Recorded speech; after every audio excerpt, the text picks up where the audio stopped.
Bonjour tout le monde. Bienvenue dans cette scène cuisine où on va voir ensemble comment faire des onigiri. Moi c'est Pingu Kiwi, je suis créatrice sur les réseaux sociaux et j'ai aussi écrit ce livre il y a 2 ans sur des recettes, dans lequel il y a des recettes... Excusez-moi, j'ai l'impression que le son il est un peu étrange, désolée. Dans lequel il y a des recettes plutôt simples, inspirées de la culture asiatique, de l'univers, des mangas, des animés, etc. Ce livre aujourd'hui il n'est plus en vente, mais ça reste quand même mon outil de base pour vous faire cet atelier. Donc on va voir ensemble comment faire des onigiri. Si vous voulez, vous pouvez vous rapprocher, hein. Il y a plein d'espaces vides, vous n'êtes pas obligé, vous êtes aussi très bien là où vous êtes. Mais qui ici a déjà fait des onigiri? Ok. Qui connaît les onigiri? Ok, une majorité. Pour ceux qui ne connaissent pas, les onigiri, ce sont des boulettes de riz japonaises dans lesquelles on trouve en général une garniture. Alors, on peut faire un petit peu ce qu'on veut avec des onigiri, on peut mettre la garniture qu'on veut, on peut garnir le riz comme on veut, mais la recette que je vais vous montrer, c'est un peu la recette de base, mais c'est aussi une recette que vous pouvez facilement reproduire chez vous avec des ingrédients que vous pouvez facilement retrouver près de chez vous. Alors, pour commencer, une boulette de riz, il va nous falloir du riz.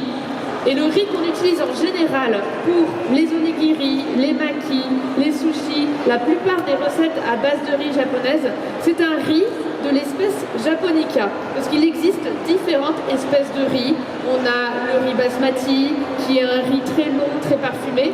Mais contrairement à ce riz-là, le riz spécial sushi, souvent, c'est comme ça que ça s'appelle en général dans les magasins.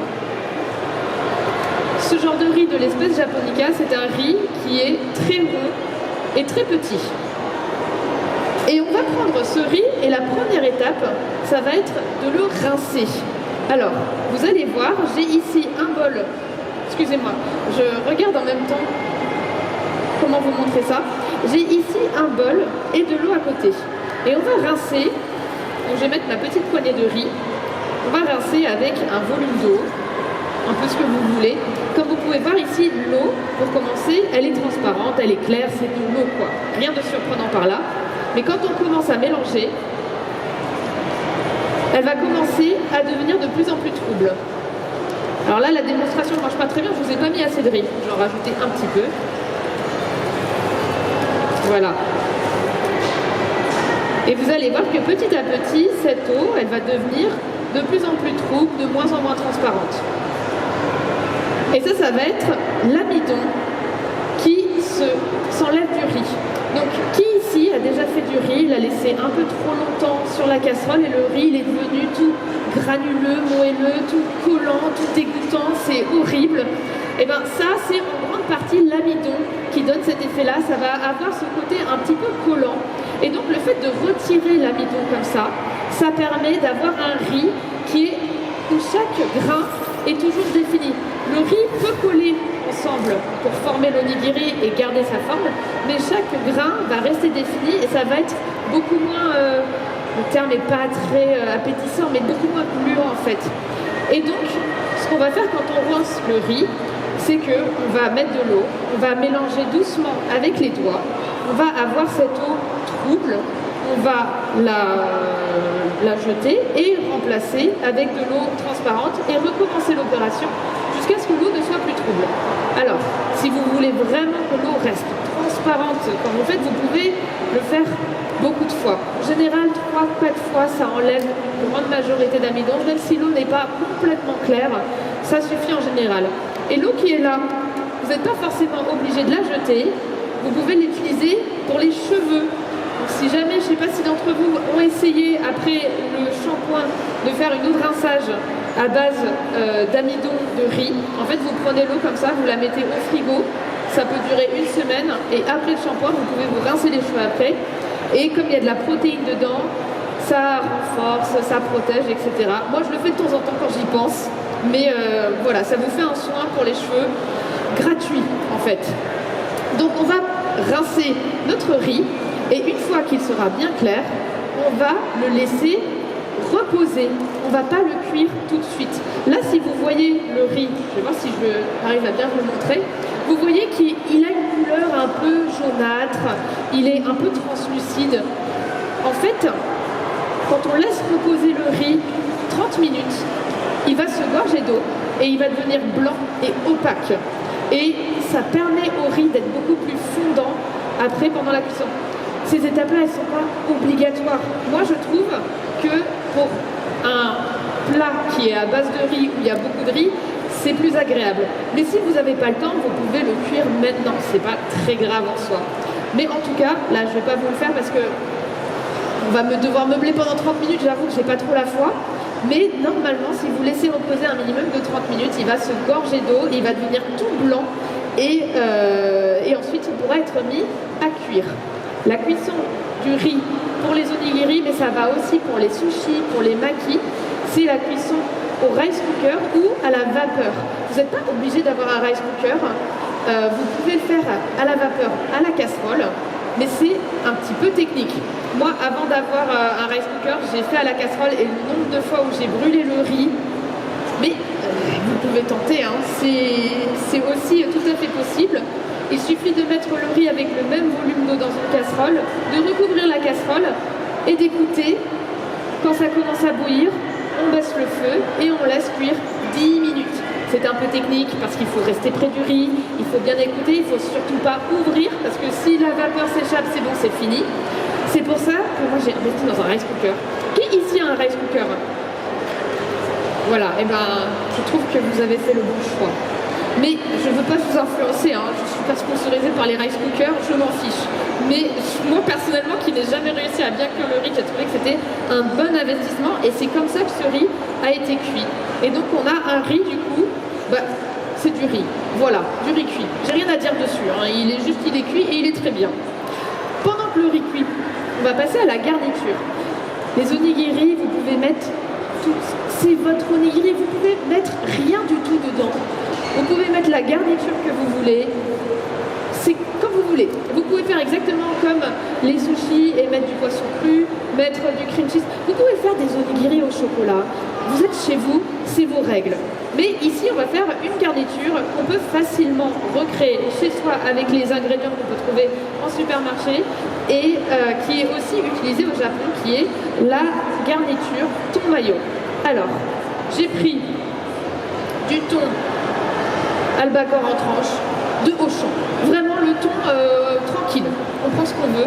Et après pour la mayo, ça c'est une petite fantaisie, j'ai pris de la mayo Kewpie, voilà, qui est une mayonnaise japonaise. Donc cette mayo, elle est un petit peu plus douce, je trouve que la mayonnaise qu'on peut trouver en supermarché, mais elle n'est pas obligatoire. Vous prenez ce que vous voulez, et si vous préférez le goût de la mayonnaise française, ça ne pose aucun problème. Et donc pour faire notre garniture, c'est très simple. On va prendre un petit peu de thon. Voilà.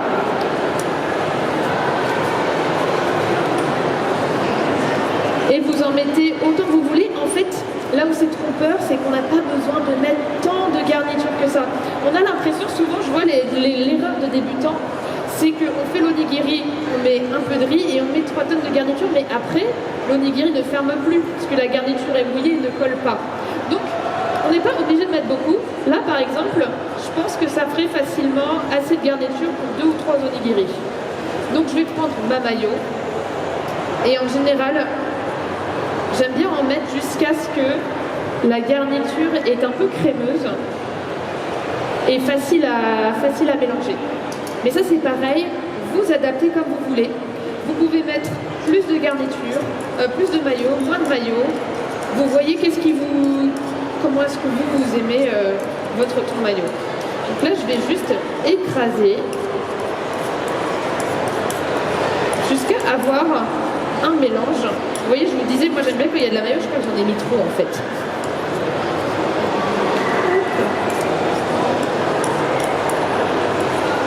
Mélange un petit peu crémeux comme ça.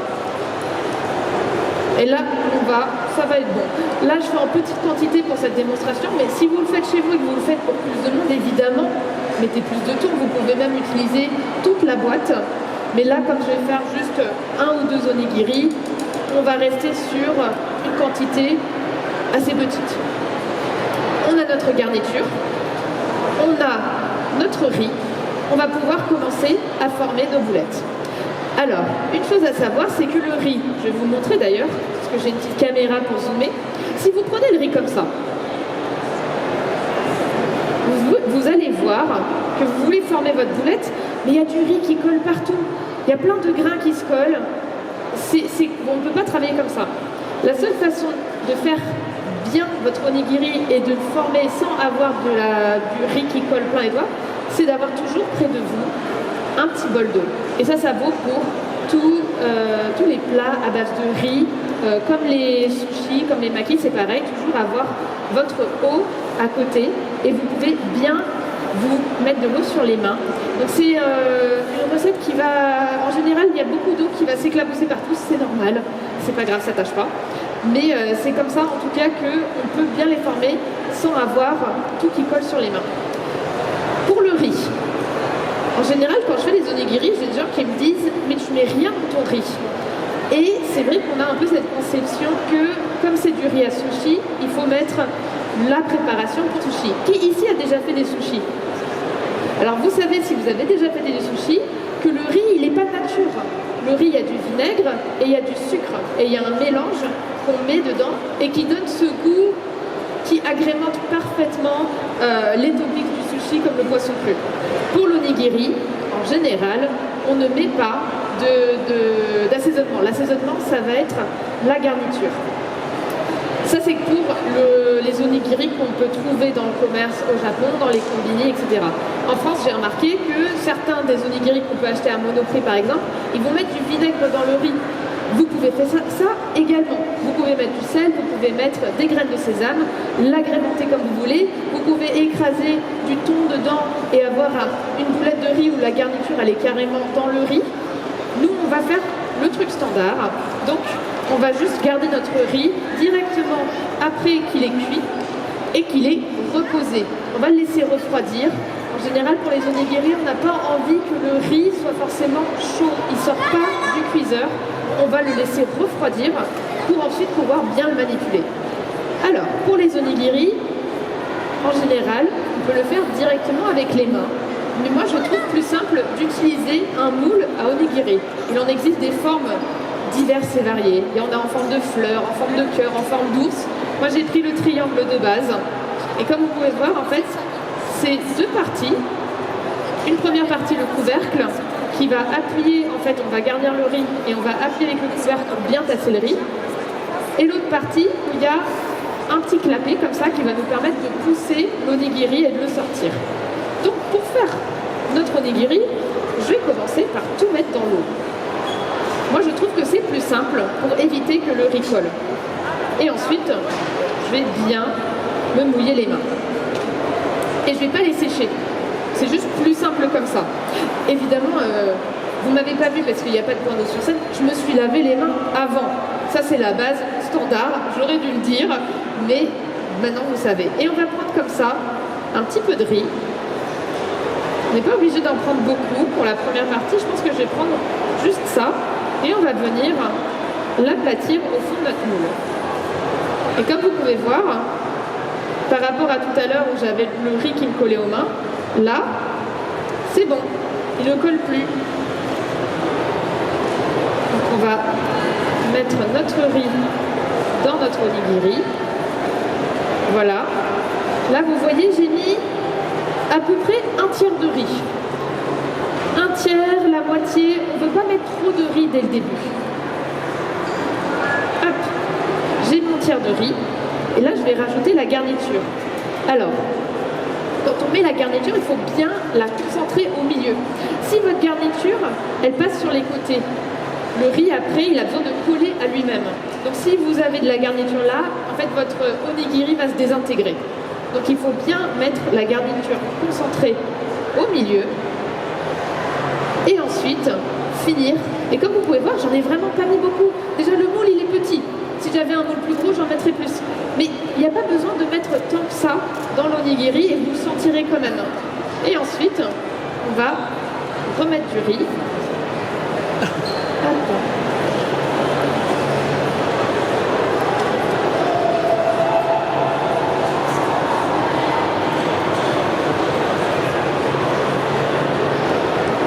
Voilà. Donc vous voyez, je l'ai rempli jusqu'au Je ne l'ai pas tassé encore. Maintenant, on va le tasser avec le couvercle. Et là, on voit, je peux en mettre encore un petit peu plus. En général, moi je regarde, est-ce que le couvercle s'enfonce jusqu'au bout? Je trouve que quand c'est le cas, l'onigiri, il n'est pas assez stable. Il n'y a pas assez de riz. Je vais en mettre un tout petit peu plus. Mais si le couvercle ne s'enfonce pas du tout, là par contre c'est trop tassé. Donc ça me permet aussi de voir le niveau de riz qu'il faut. J'en rajoute un petit peu encore, mais vous voyez vraiment un tout petit peu. On remet le couvercle. Et là vous voyez, il ferme, mais pas complètement. Il reste un tout petit peu. Et là pour moi, ça c'est bon. Je vais le laisser là un petit peu, je vais me rincer les mains et on va s'occuper de la feuille de nori. Alors, qui ici a déjà fait des makis? On a parlé des sushis, on a parlé des onigiri et maintenant les makis. Alors les makis, je vois qu'il y en a 2 personnes qui ont déjà fait. Les makis, c'est... Eh bien écoutez, mais j'ai une photo là. Trop bien. Alors, là, on a les sushis. Et ça, c'est les makis. C'est la version sushi enroulé dans de l'algue. L'algue autour, en fait, c'est de l'algue nori. En fait, nous, dans la cuisine française, on n'utilise pas beaucoup d'algues. Donc, si jamais on doit avoir une recette française avec de l'algue, on dit de l'algue. Mais au Japon, ils utilisent plein de types d'algues différentes, dont l'algue nori, qui est une espèce différente de types d'algues que l'on peut trouver. Par exemple, qui ici boit de la soupe miso? On a déjà bu. Et vous savez, il y a de l'algue dedans. Et l'algue dans la soupe miso, c'est de l'algue wakame. C'est une autre espèce d'algue. Donc ça, je trouve ça assez intéressant. Alors, en général, pour manipuler les algues, il vaut mieux sécher les mains. Donc, je vais égoutter le plus possible.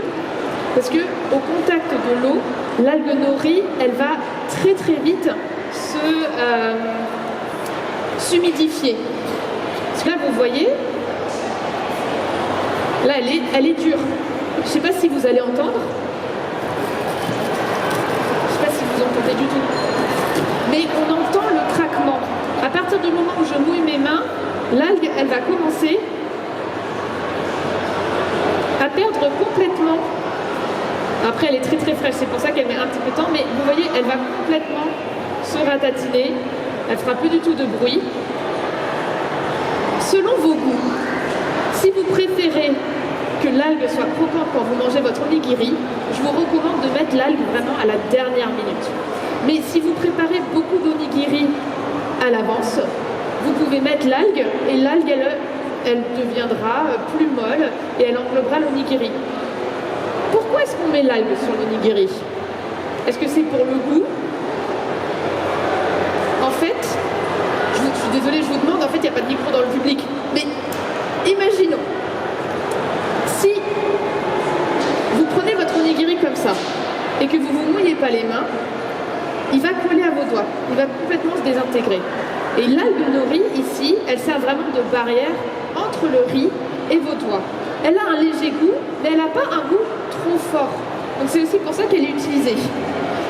Si vous voulez que dans les magasins, les combini par exemple, là où ils vous vendent des onigiri, en fait l'algue, elle est enveloppée dans du plastique pour ne pas toucher le riz et pour rester bien craquante.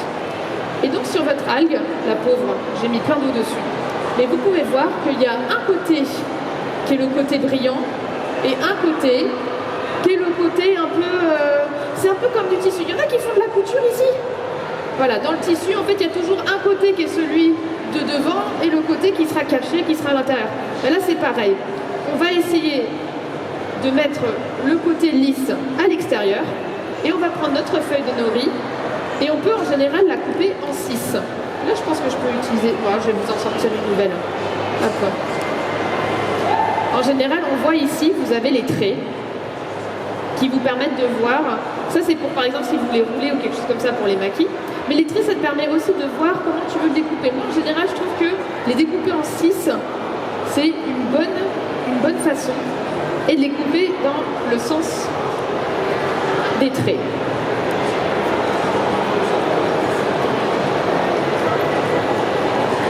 Alors, ensuite, on peut prendre notre moule avec le riz dedans.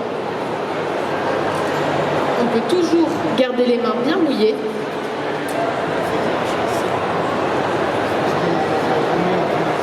sortir le riz du moule. Là, j'utilise le clapet, je le descends un petit peu. Il est un peu timide. Voilà. Et on retrouve notre onigiri qui garde complètement sa forme. Et ensuite, pour être sûr que je puisse le tenir quand j'ai les mains sèches, je rajoute la feuille de nori. Dans les mangas, dans les animés, en général, la feuille de nori, c'est juste un petit carré. Mais comme c'est pour tenir, moi je trouve que c'est un peu peu. Donc c'est pour ça que moi j'aime bien complètement l'envelopper. Et même parfois, rabattre les côtés comme ça. Et du coup, ça fait l'onigiri qui est complètement prêt à être tenu. Et vous pouvez les préparer à l'avance, mais attention, si vous voulez les préparer la veille au lendemain, je ne vous le recommande pas parce que le riz au frigo a tendance à durcir.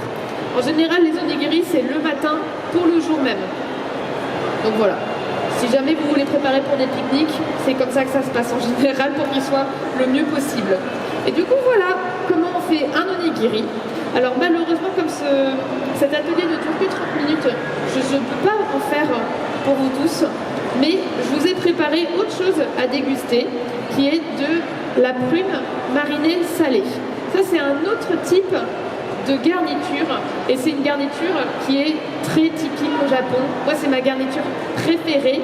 C'est une prune japonaise qui s'appelle le lubé, et qui est un peu comme des cornichons en fait, qui est marinée avec du sel et qui est très très bonne. Ça a un goût un peu acide, un peu salé. Donc, je vous en ai préparé un petit peu pour ceux qui veulent se rapprocher.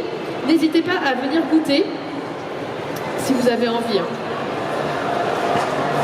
Je vous préviens, c'est un petit peu particulier comme goût, mais j'espère que ça vous plaira. Et on peut retrouver ce genre de produits dans des épiceries asiatiques. Elles sont un peu plus dures à trouver. C'est pour ça que j'ai voulu vous faire une garniture que vous pourrez facilement reproduire chez vous. En tout cas, c'est la fin de l'atelier. J'espère que ça vous a plu, que ça vous aura appris comment faire des onigiri et quelques petites choses comme ça et que vous pourrez le reproduire chez vous. Merci beaucoup en tout cas d'avoir écouté et passez une très bonne fin de